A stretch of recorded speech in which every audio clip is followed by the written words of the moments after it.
মিরপুর একাডেমিতে নেটে বোলিং করতে দেখা গেল লম্বা চওড়া সুঠাম দেহের অধিকারী মাথায় লম্বা চুল একজনকে।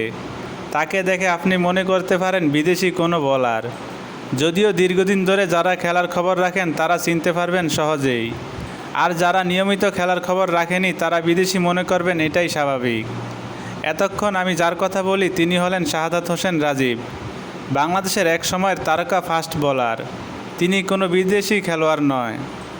তার টেস্ট ক্রিকেটে 2005 সালে 26শে মে ইংল্যান্ডের বিরুদ্ধে অভিষেক ঘটে, যেটি ছিল ইংল্যান্ডের সফরের প্রথম খেলা। যখন তিনি জাতীয় দলে অন্তর্ভুক্ত হয়েছিলেন তখন তিনি ছিলেন দলের সবচেয়ে দ্রুতগতির বোলার। একই বছরে শাহাদাতের একদিনের আন্তর্জাতিক অভিষেক ঘটে কেনিয়ার বিরুদ্ধে 17ই মার্চ।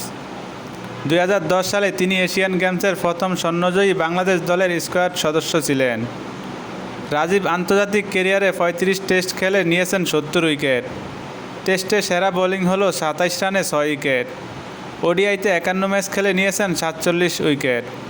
সেরা বোলিং হলো 34 রানে 3 উইকেট।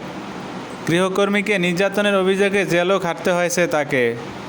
2019 সালে জাতীয় ক্রিকেট লিগ চলাকালীন সতীর্থ এক ক্রিকেটারের গায়ে হাত তুলে 5 বছরের নিষেধাজ্ঞা পান তিনি। নিষেধাজ্ঞা কাটিয়ে মায়ের অসুস্থতার কথা বলে ক্ষমা চান বিসিবির কাছে। নিষেধাজ্ঞা তুলে নেওয়ার আকুল আবেদনও জানান। তাতে সাড়া দিয়ে বিসিবি তার উপর থেকে নিষেধাজ্ঞা উঠিয়ে নেয়। তারপর ওই বছর ডিপিএল খেলেন ফারটেক্সের হয়ে। কয়েকদিন মিরপুরে নিয়মিত অনুশীলন করতে দেখা যায় রাজীবকে। সামনে আছে এনসিএল, তারপর বিপিএল।